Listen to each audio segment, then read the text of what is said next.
It's a question first responders worry about almost daily. How much fentanyl does it take to overdose? It's not a lot, but can it be as little as just touching it? According to Caldwell police, yes, but according to medical experts, it's not that simple. What happens when you live within range of an open gun range? Probably what you'd expect. And one mountain home couple has had enough of risking their property and their lives. It's finally feeling like spring, which means some whitewater rafting might be in your outdoor adventure future. We're taking you back to some big water years in the 90s. All right, late last evening at 9:21, Caldwell police sent an email to our newsroom. The point of the press release was to let us know one of their officers was in the hospital after an exposure to fentanyl during arrest. The officer was responding to a shoplifting call, and during the search of the 22-year-old suspect, Caldwell police explained that the officer, quote, located fentanyl in both pill and powder form. He supposedly took the synthetic opioid as evidence, and as he drove the suspect to the Canyon County Jail, the officer began to, quote, experience dramatic symptoms of fentanyl exposure, including losing consciousness. So the officer pulled over, called for medical help, and then gave himself a dose of Narcan, the over-the-counter nasal spray version of naloxone. It's used to treat drug overdoses. So several things got our attention when we got this email. One was this idea a short-term exposure to fentanyl was enough to cause an overdose. Two, that while in the throes of said overdose, the officer was able to give himself the antidote to stop the effects of the exposure. And three was what Caldwell Police Chief Rex Ingram said in the last paragraph of that press release from last night. Today, our officer cheated death and had the wherewithal to take immediate action when he stopped his car, requested help, and administered Narcan to himself. I'm proud of him for his actions and his split-second decision-making during this life and death situation, which saved lives, he said. So those statements jumped out to us, mostly because we have seen and we have shown several stories addressing this kind of thing. And while there's no doubt or argument against fentanyl being extremely dangerous and even deadly, we know it's 50 times more potent than heroin, there's a lot of doubt as to whether simply touching fentanyl or even breathing it in can be enough to put someone into an overdose. It's a topic that's been studied and reported on for years, and we weren't the only ones who noticed this, by the way. Several people on social media called out the contradictory conclusion of the Caldwell police, including one of the leading experts on this topic. Dr. Ryan Marino tweeted our story last night and highlighted out the facts of the press release. Well, they didn't really add up. Before that story went live on our website, we reached out to Caldwell police to ask if they were sure this is what happened. The response, quote, yes, doctor said exposure, he touched it, not airborne. Dr. Marino told Joe Paris, it doesn't seem likely. Caldwell police putting out information about an officer overdosing because of exposure to fentanyl, it led to Idaho's medical community asking some questions. Sure, it's a serious situation and one that sounds very dangerous. However, doctors say it also sounds very, very implausible. Law enforcement faces a lot of risks and encounters a lot of dangers on the job. And this is one area where they don't have to worry. Dr. Ryan Marino is a medical toxologist at Case Western Reserve University School of Medicine. He focuses work on the science and realities of fentanyl exposure. He's looked into claims across the country of law enforcement being exposed to fentanyl and then having drastic reactions. He says the science just doesn't support the stories. So I can only speculate, and I don't want to try to diagnose someone with something. What I can say definitively is that in this story and every other story like this is not a fentanyl overdose. You cannot give yourself Narcan if you are experiencing a fentanyl overdose. Marino and other experts maintain just touching fentanyl in powder or pill form won't create an opioid overdose.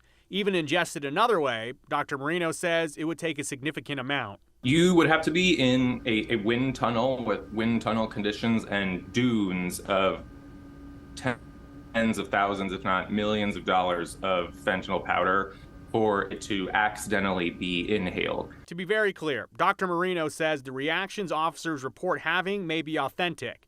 They just aren't fentanyl overdose reactions. Something that would be consistent with these kind of symptoms would be like anxiety reaction or kind of a panic attack, probably based on significant fear about this risk. And there's something else called the nocebo effect, which is like the negative side of the placebo effect. So if you believe strongly enough that something can harm you, you will have real symptoms. And I do want to be clear that I believe these are real symptoms. I don't want to say that anyone is faking anything. It just is not a fentanyl overdose, and it is not scientifically possible to experiencing an overdose this way. Dr. Marino says he continues to speak out on stories like the Caldwell one because he has found that they are impacting first responders around the country. I have seen personally where people do not want to respond to someone who is having a real overdose because they're worried that if they get close and touch them, they will have this secondhand exposure overdose themselves. And so we have never seen that happen, but I'm worried about the kind of downstream consequences that this misinformation has. If you want to do your own fact checking, I mean, every specialty organization with relevant expertise in medical toxicology, emergency medicine, clinical toxicology, pharmacology backs up what I'm saying here and points to the same scientific data that goes back years and years. So at just past 5 o'clock here on Tuesday, we are still waiting some responses from the Caldwell Police Department. We sent them a list of questions. And to be very blunt here, Brian, we're not trying to be hypercritical of local law enforcement, but there are some things that are being put out in this story that just factually, according to the experts, is not true. And as you heard Dr. Marino talk about, the fear is that first responders here in Idaho or around the country would be unwilling to respond to legitimate opioid overdoses because of a fear that if they're too close to someone or they're too close to a bag of pills, that they themselves would go into overdose. Again, I spoke with local experts on the phone today. Of course, you saw the interview. The doctors that I've spoke with and really the research you read online maintain simple touch or simple exposure to fentanyl is not something that'll put you into an overdose. And so, again, as you mentioned, we're still waiting to hear back from Caldwell Police about this because we sent these questions to them, especially when it comes like to the suspect who obviously was exposed to the same fentanyl that the police officer was exposed to. The suspect was arrested, sent to jail. The police officer, as of last night, was still in the hospital. So we'll see. When we get those answers, we will pass them along to you, but several questions still remain unanswered. Thank you very much, Joe. America's founding documents are big on people's rights. There's the Bill of Rights, the first 10 amendments to the U.S. Constitution. Then there's the inalienable rights laid out in the Declaration of Independence. That'd be life, liberty, and the pursuit of happiness. And as British philosopher John Locke put it, the government, their job is supposed to protect that right to life, liberty, and property. So this is where these three things kind of come together in this story. Because for the last few years, that right to pursue happiness for one mountain home couple and the protection of their property has come into conflict with some of Elmore County's residents' Second Amendment rights. Their pursuit of happiness and protection of property has become a target, if you will, literally. Bullets have hit their house for more than a decade due to careless sportsmen frequenting an unofficial gun range while their complaints have gone unresolved. Here's Andrew Bartline. It's a straight shot from downtown Mountain Home out to Highway 20. A straight shot from Highway 20 up to Scenic Valley Lane. 17 years. That's how long Randy Valleys called this home. Love it. Yeah, except for the shooting. But his home? 9mm. It's a straight shot from a gun range. I was trying to get a hold of somebody to say, please shut it down. But I couldn't find the right person. It's not an official gun range. They're on BLM land. But Randy's attention isn't focused on what the shooters have hit. This was the third one, went in through here and then lodged into the door. It's about what or who year they haven't hit yet. Well, I didn't walk it in the winter, so. We have a walking path out here, and we used to walk out there, and my wife won't go out there anymore because of how many times I've been out there and have bullets going through the sagebrush right next to you. In front of you and behind you, and it's just so terrifying, so we just hit the ground. This is Randy's wife, Vicki. Yeah, wait until there's a lull, and then we get up and run back, towards this way. It's not to say they're against shooting. My range goes all, that way, and there isn't anything for 10 miles. They're against the disregard for rules. Because signs don't do anything. Probably a pistol or shotgun, not rifles. The disregard for safety. I mean, rifles will go up to 3 miles, so, just because it glances off a rock doesn't mean that it's going to stop. The disregard for the land. Unethical. And if you ask him for a solution, not sportsman. His wife, Vicki, is a straight shooter herself. I just feel like no one really cares. I mean, they put a bandage on it, but until they completely close down the shooting off of this road, it's not going to change. didn't exactly plan for a show and tell here, but shotgun shells right by my feet as I set this up, Brian. I'd show you those brass shells as well, but Randy picked all those up when we were out here together as well. So the city can't really do anything about it. It's outside city limits. As for the county, this is BLM land, so the sheriff can come here if people are breaking rules, but they're allowed to shoot here, just close range weapons like shotguns, pistols. Tough to catch people in the act. So that conversation has been reopened between the couple and the Bureau of Land Management, but we'll see if there's any solutions going forward because they're pretty frustrated right now, Brian. I can imagine. And going over the BLM rules of how you can use their areas, their land for open range shooting, they have to know your target and what's beyond it. Shots fired across the open desert, as you just heard him say, it can go like a mile or 3 miles in some cases. You need to find a safe backdrop when it comes to this. And so I haven't been out there, but do they have some sort of berm where at least they're trying to protect people around them? Because they're not supposed to be within 150 yards of any residences. Yeah, I mean, it might be tough for you to see, Brian, but there's kind of like a little horizon at the end of this. I mean, if you're shooting and you go over that, it's straight at their house. If your bullet hits a rock and you're shooting a rifle, it could skip up and continue to carry that distance if it just kind of grazes it. So, I mean, it's dead in line just over the horizon. If people are shooting a long-range weapon, it'll get there. Well, that's unfortunate. They've been dealing with it for like a decade. That also is unfortunate, and hopefully they can work something out with BLM. Thank you very much, Andrew.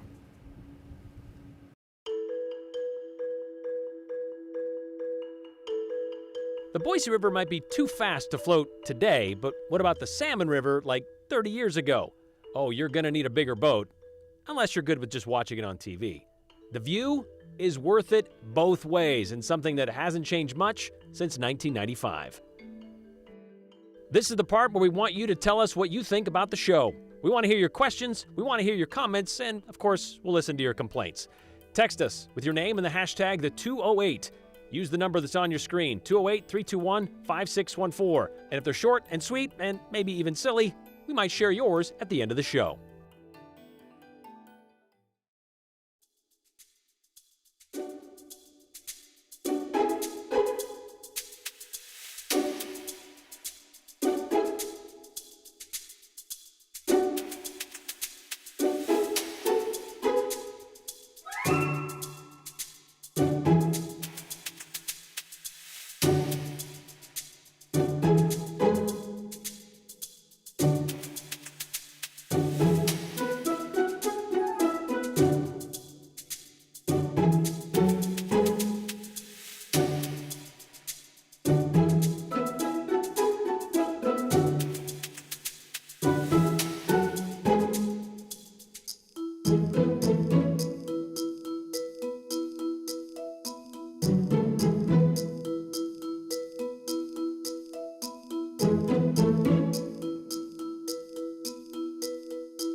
All right, you've been playing along at home. You've probably picked up the KTVB's 70th anniversary is coming up this summer. So to celebrate, we're going to go back once again to the 90s to show some of our favorite Exploring Idaho episodes. The show ran 6 years and displayed Idaho's beauty, but also hopefully inspired some AOL chatting, VHS renting, Tetris playing Idahoans to actually get outside and explore some of the beautiful gem state. Okay, so this episode we're bringing you today, we're going to explore the country's largest expansive wilderness outside of Alaska. 15 times larger than New York City or even Los Angeles. And we're talking about the pristine Frank Church River of No Return Wilderness. And we're talking about rafting down the Salmon River.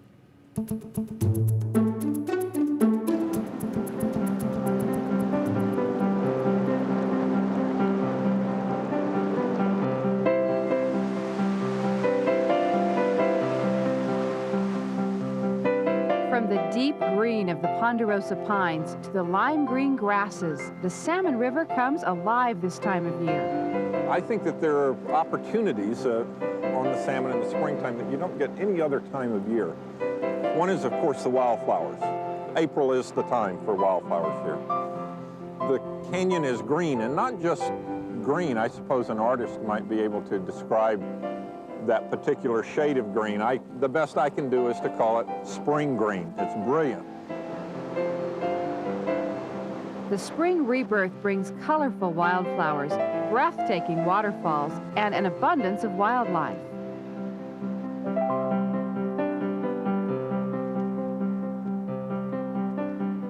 Mixed in with the obvious beauty of the canyon is what a lot of folks will travel across the state and around the world for.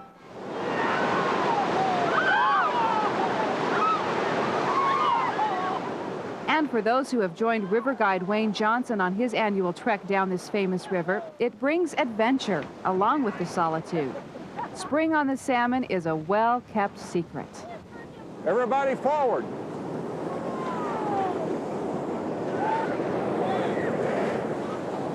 Good run. Hold your paddles. Nothing to it. Springtime trips must be carefully planned between the cold weather and high water runoff. There is a narrow window of opportunity in April and early May. Then the water gets too high to safely run the river. But by mid-June, the most popular season on the salmon is in full swing.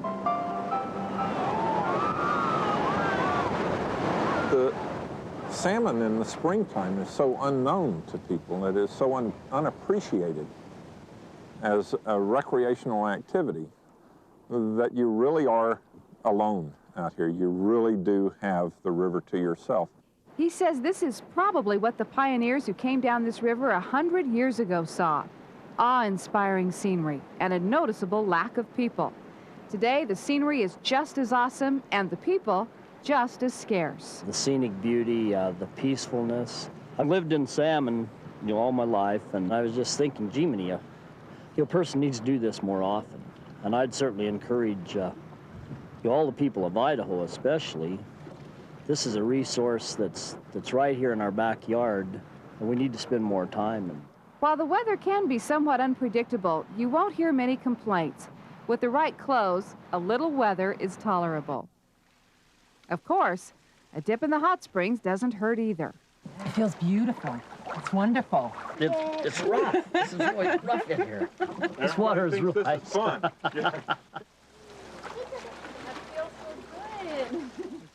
The pace this time of year is pretty relaxed. When Wayne Johnson plans these trips, he makes sure there's enough time to take a few side trips to explore the history of the area. Jim Moore's mining camp is one of Johnson's favorite spots. Most of the buildings, put up in the late 1800s, are still here. In fact, a group of archaeologists is now working to restore this historic site. He built all these cabins by himself, with the exception of the one to my right here, his home. He had help from another fellow for about 2 weeks. But all the other cabins here he built by himself, except that he had 2 horses to help him drag the logs. This mining camp is a living piece of Idaho history. History that guides like Wayne Johnson keep alive by sharing it with their guests. It's more than whitewater. It's a time machine trip for people to see and touch and feel and have a personal experience with our heritage. Paddle hard! Paddle hard!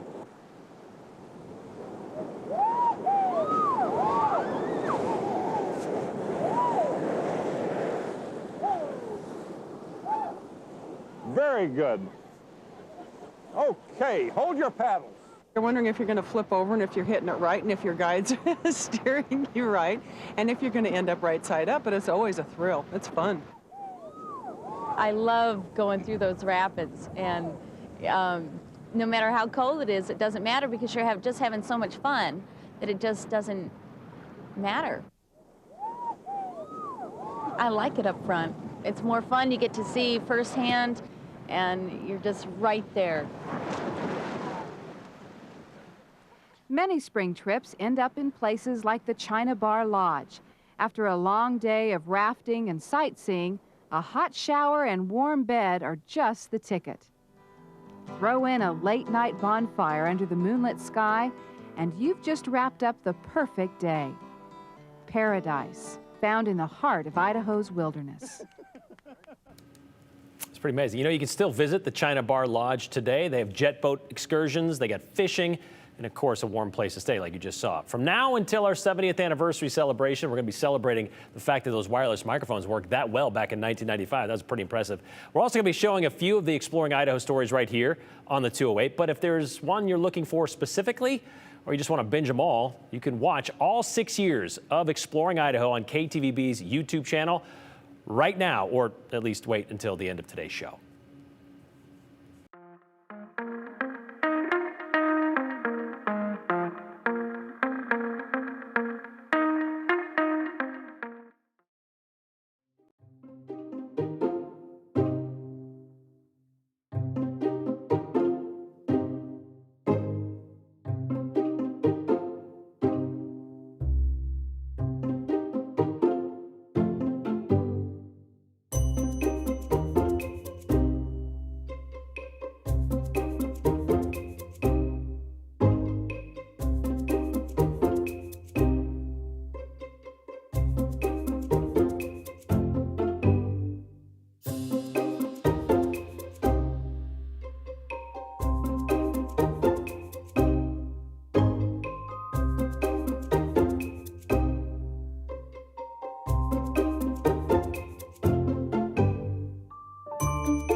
If you've ever wondered what a typical day late April should feel like, today is the day. Sunny, windy, temperatures topping out in the mid to upper 60s through the Treasure Valley. The wind is still with us today because we do have this departing system. So tomorrow the wind will be much calmer as we have a high pressure ridge that's building into the region. And today is just the beginning of the warm up that's on the way for the rest of the week ahead and into the weekend. This is our high pressure ridge. It's going to keep conditions dry, keeps the sunshine around into the weekend, and it really amplifies the warmth. Saturday and Sunday starts to feel a little bit more like summer than like spring, with temperatures that may actually set some new records. That is before a brief cool down toward the beginning of next week, the beginning of the month of May, if you can believe that. On Sunday, we're looking for a forecast high of 86 degrees. That would smash the old record of 84 set back in 1998. So record warmth on the way for the weekend. Timeline through the overnight hours, clear skies, temperatures falling back into the upper 30s to around 40 degrees to start the day tomorrow. Maybe a little bit more cloud cover, but also warmer temperatures and also lighter wind. Magic Valley forecast mid to upper 60s, partly cloudy skies. Into the Central Mountains, looking for highs in the mid to upper 50s. Over into the West Central Mountains, beautiful conditions, low to mid 50s for Long Valley. The melting continues slowly, but that melting will speed up as we warm our temperatures up into the weekend. Lower Treasure Valley, low to mid 70s and low 70s on tap for the Boise area. Just for perspective, The average high for this time of year, 65 degrees. That's where we're at today. And then the warming continues. Here's a look at the 7-day forecast for the Boise area. Still warm into the beginning of May. You can find this forecast and more details at ktvb.com.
All right, let's get to your comments today to wrap up this Tuesday. This one about the fentanyl overdose, supposed fentanyl overdose by a Caldwell police officer from Barb in Boise. So the stories we hear about dollar bills laced with fentanyl are not true?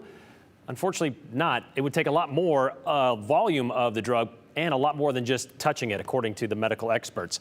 So glad fentanyl is safe. Can't wait for the dispensary stores to pop up in Oregon, says Robert. We're not saying that at all.